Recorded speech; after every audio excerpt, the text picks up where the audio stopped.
اور اسٹیج پہ جلوہ افروز علماء کرام، السلام علیکم ورحمۃ اللہ وبرکاتہ۔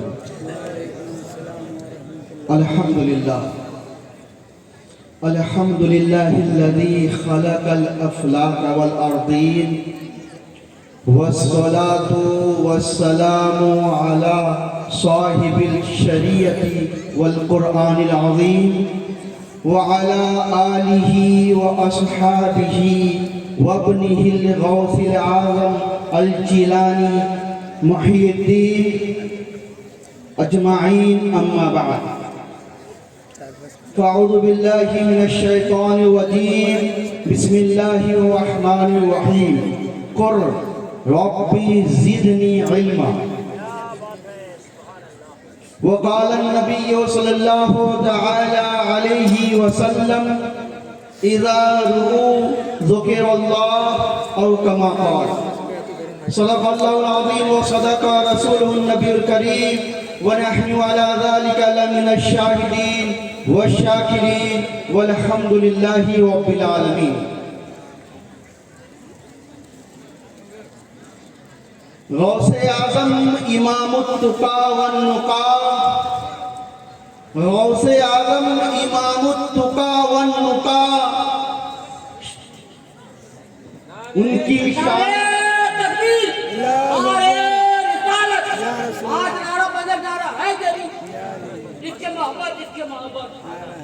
غوث اعظم امام التقا والنقا، ان کی شان قدرت پہ لاکھوں سلام۔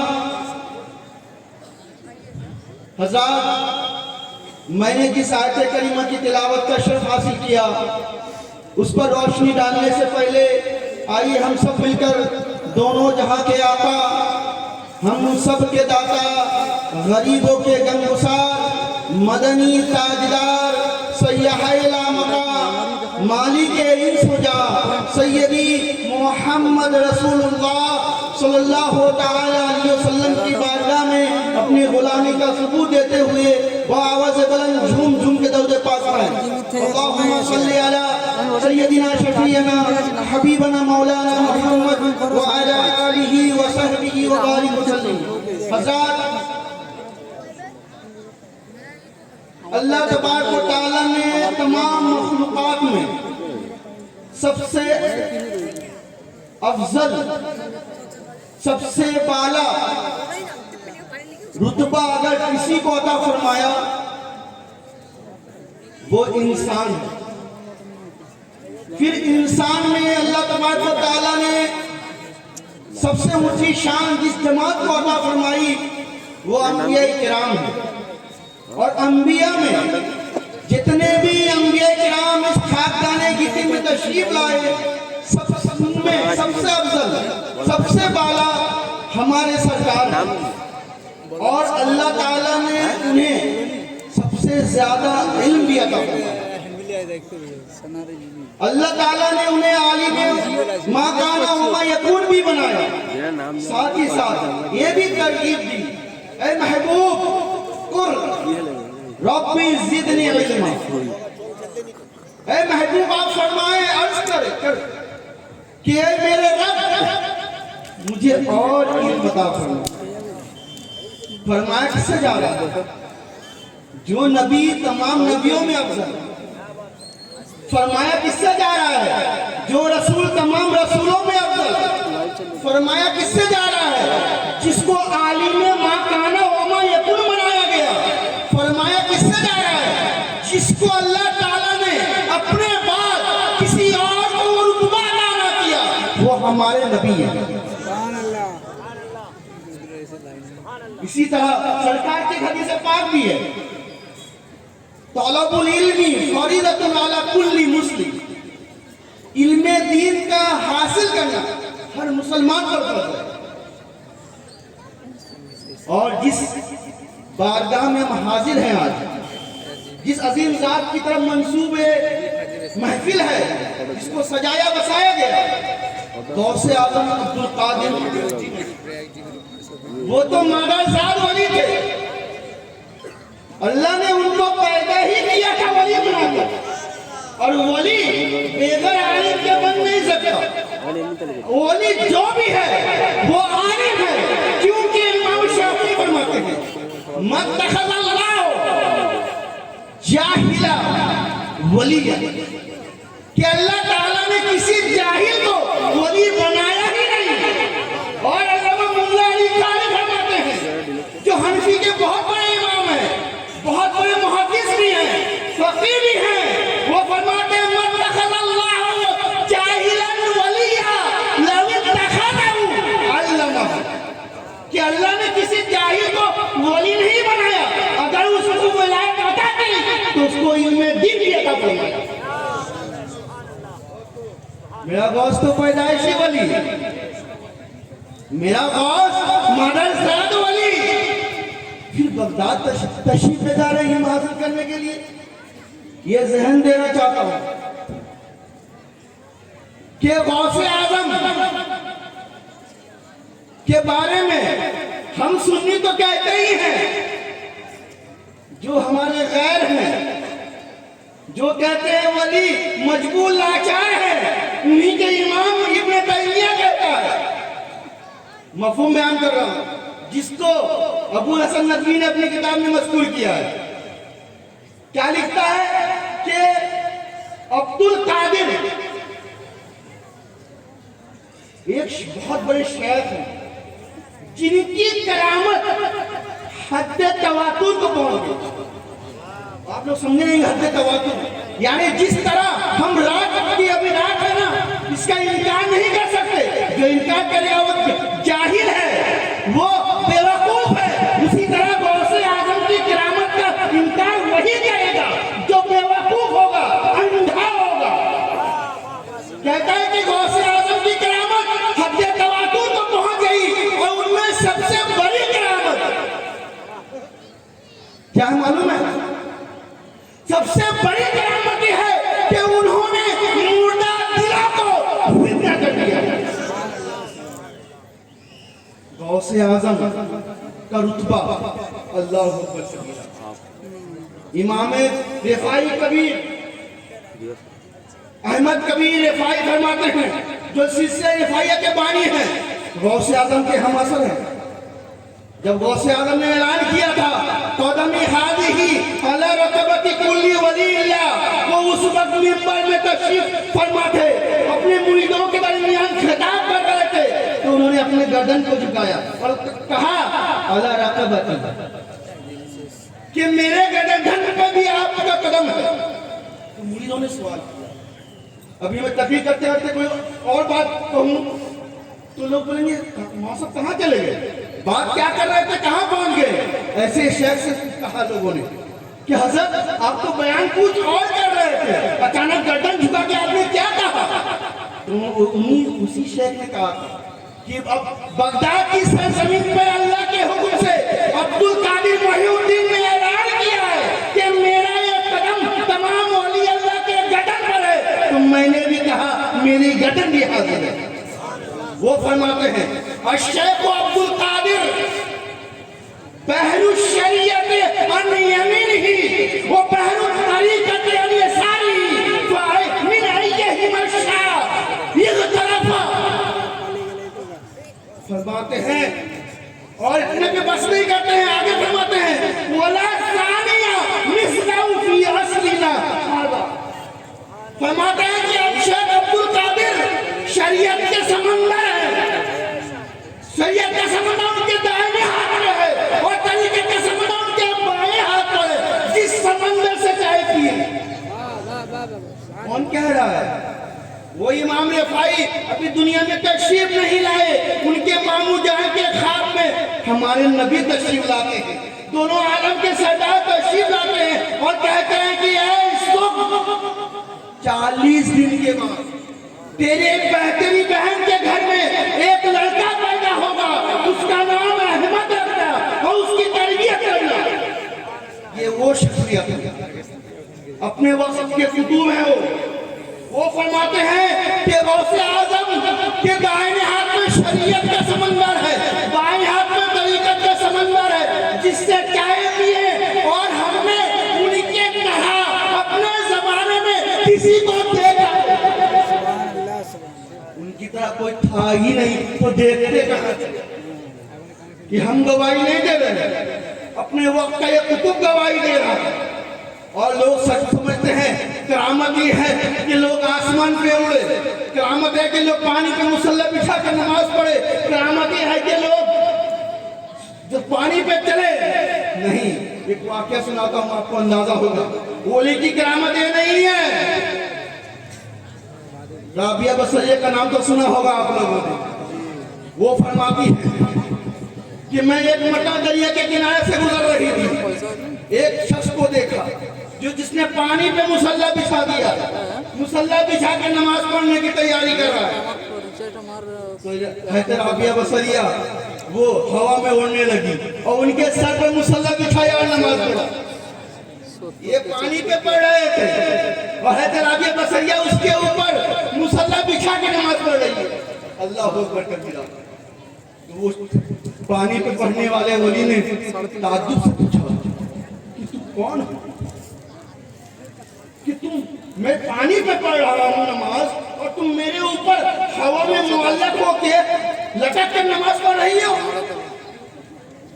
اللہ اکبر۔ حضرت رابعہ بصریہ نے یہ نہیں کہا کہ میں اللہ کی ولی ہوں، کہا کہ میں اللہ کی ایک ادنا سی بندی ہوں، اللہ کی ادنا سی بندی ہوں۔ کرامت یہ نہیں کہ پانی پہ مصلی بچھا کر نماز پڑھا جائے۔ ارے پانی پہ تو مچھلی بھی تیرتی ہے۔ کرامت یہ نہیں جو کہ میں تمہارے اوپر مصلی بچھا کے نماز پڑھی، ارے پرندے بھی تو آسمان پہ اڑتے ہیں۔ کرامت یہ نہیں بلکہ کرامت تو یہ ہے کہ لوگوں کے درمیان رہ کر ان کو اسلام کا احکام سکھایا جائے، سنت رسول پہ چلایا جائے۔ کرامت یہ ہے، کرامت اس کو کہتے ہیں کہ سنت رسول کو اپنایا جائے۔ اسی لیے کسی نے بہت ہی خوب کہا تھا غوث اعظم کے علم پر، بلکہ ہمارے امام نے کہا تھا کہ یہ سبحان اللہ سیدی اعلیٰ فرماتے ہیں مفتی شرع بھی ہے، مفتی شرع بھی ہے، قاضی ملت بھی ہے، علم اسرار سے ماہر بھی ہے۔ میرا غوث صرف مفتی نہیں تھے، قاضی نہیں تھے، بلکہ علم اسرار میں وہ ماہر تھے، کیونکہ اولی اس وقت کوئی بنتا ہے جب شریعت میں چل کر رب کے حضور پہنچتا ہے اور رب تعالیٰ اس پر عنایت فرماتا ہے۔ اولی بننا یہ کسبی نہیں، کوئی اپنی محنت سے اولی نہیں بن سکتا۔ اولی بننے کے لیے کوئی رات اور عبادت پہ تو اولی نہیں بن سکتا، وہ زاہد تو بن سکتا ہے، عابد تو بن سکتا ہے، اولی نہیں بن سکتا۔ کیوں؟ کیونکہ ولایت یہ عطائی ہے، رب تعالیٰ جس کو چاہے عطا کرتا ہے۔ اور رب تعالیٰ نے میرے غوث پہ اتنا فضل فرمایا کہ جب تک غوث اعظم کے دربار سے سند نہ مل جائے کوئی ولی بن نہیں سکتا۔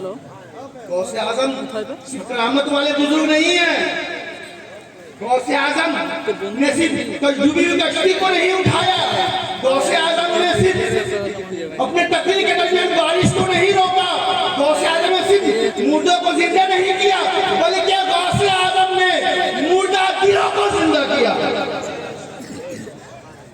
غوث اعظم نے مردہ دلوں کو زندہ کیا۔ یہ ہے کرامت، یہ ہے ولی اللہ۔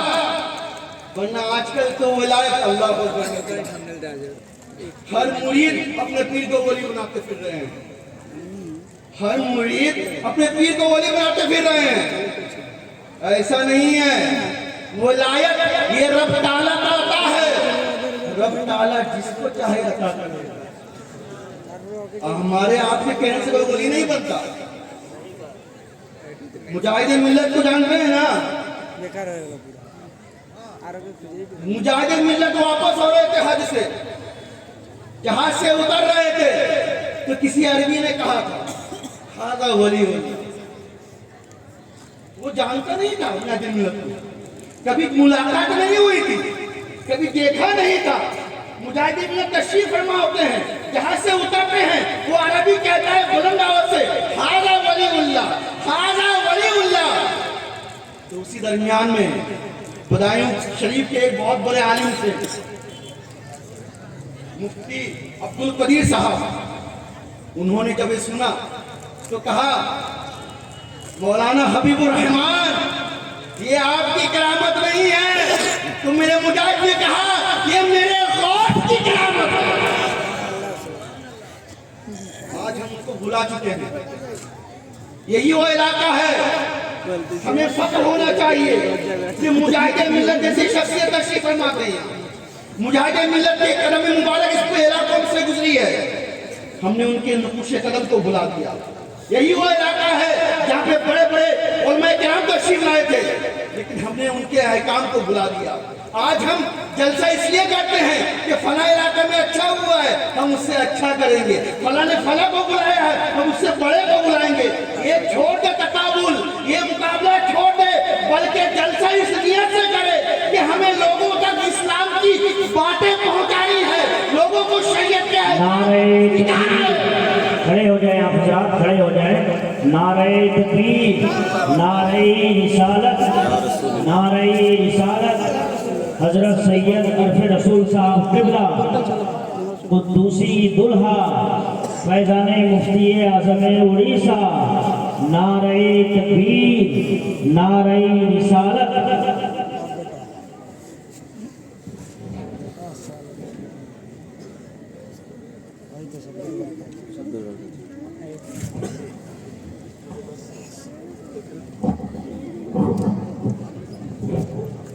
درود پاک پڑھیں. اللہم صلی علی سیدنا شفیعنا حبیبنا مولانا محمد وعلی آلہ وصحبہ وبارک وسلم. حضرات سرکار کی حدیث پاک ہے علماء کی زیارت کرنا ایسا ہے جیسے میری زیارت کرنا. کہیے سبحان اللہ. علماء نائب رسول ہیں, ان کی زیارت کرنا گویا کہ رسول پاک کی زیارت کرنا ہے. علماء کرام کی زیارت سے مشرف بھی ہوں اور میری آخری بات کہیں میں بھی بھول جاؤں گا. درود پاک پڑھیں. اللہم صلی علی سیدنا شفیعنا حبیبنا مولانا محمد وعلی آلہ وصحبہ وبارک وسلم. حضرات میں کہہ رہا تھا کہ غوث اعظم رضی اللہ تعالیٰ عنہ بہت بڑے اپنے وقت کے ولی بھی تھے, وہ ایک عالم بھی تھے, محدث بھی تھے, فقیہ بھی تھے, مفکر بھی تھے, ادیب بھی تھے. تو حتیٰ کہ غوث اعظم فرماتے ہیں کہ میں قطبیت تک اس طرح پہنچا کہ درست العلم حتی صرت قطباً, کہ میں علم حاصل کرتا رہا, میں علم پڑھتا رہا, سیکھتا رہا, یہاں تک کہ رب تعالیٰ نے ہمیں قطب بنا دیا. حضرت میں کہنا یہ چاہ رہا کہ یاد رکھیں کہ غوث اعظم جیسی شخصیت اتنے بڑے ولی ہونے کے باوجود, مادرزاد ولی ہونے کے باوجود علم دین سیکھ رہے ہیں, علم دین حاصل کر رہے ہیں. بس اتنا نہیں, تاریخ بتاتی ہے کہ غوث اعظم نے 33 سال تک علم دین سکھایا لوگوں کو. اور ان کے محفل کا عالم یہ تھا کہ اس محفل میں جو آتا وہ صرف ایک علم حاصل نہیں کرتا, اگر وہ نحو چاہتا تو نحو حاصل کرتا, اگر وہ حدیث کا طالب علم ہوتا تو علم حدیث کو حاصل کرتا, اگر وہ فقہ کا طالب علم ہوتا تو علم فقہ حاصل کرتا, اگر وہ بلاغت کا طالب علم ہوتا تو علم بلاغت حاصل کرتا, اگر وہ تفسیر کا طالب علم ہوتا تو علم تفسیر حاصل کرتا. جو جس نیت سے سرکار کی بات ہم تشریف لے آتا وہ صحابت کے دربار میں حاضر ہوتا, ان کے محفل میں حاضر ہوتا, وہ چیز کال ہے. ہماری تقریر ہو رہی ہے, میری بات اوروں کی بھی تقریر ہوگی. بتائیے کتنے لوگ جو ہماری تقریروں کو لکھتے ہیں, اکثر تو عوام سن رہی ہے, لیکن غوث اعظم کی محفل میں عوام سے زیادہ علماء کرام ہوتے تھے, اور ایک دو لوگ نہیں بلکہ 400 لوگ قلم کاپی لے کر غوث اعظم کی ان نورانی انسانی بیانات کو, ان کے تفسیر قرآن کو, الفاظ کی تشریحات کو, بلاغت کو, رعایت کو, ہر فن کو جو وہ بیان کرتے قلم بند کرنا. اس لیے ضرورت ہے لوگوں علم حاصل کرنا. علم سیکھنا فرض ہے, صرف مردوں پر نہیں عورتوں پر بھی. اتنا علم ہر مسلمان پر سیکھنا فرض ہے کہ وہ حلال و حرام میں تمیز کر سکے. اس لیے میرے نبی نے کہا اطلب العلم من المہد الی اللحد, علم حاصل کرو ماں کی گود سے قبر تک. دعا ہے کہ پروردگار میرے بولنے میں اگر کوئی بھول چک ہوئی ہو تو اللہ تعالیٰ معاف کرے. استغفر ربی من کل ذنب واتوب الیہ. اور دعا کرتے ہیں اللہ تعالیٰ مجھے بولنے سے زیادہ عمل کرنے کی توفیق عطا فرمائے، اور آپ تمامی حضرات کو بھی میری اچھی باتوں پہ عمل کرنے کی توفیق عطا فرمائے۔ وما علینا الا البلاغ۔ السلام علیکم ورحمۃ اللہ وبرکاتہ۔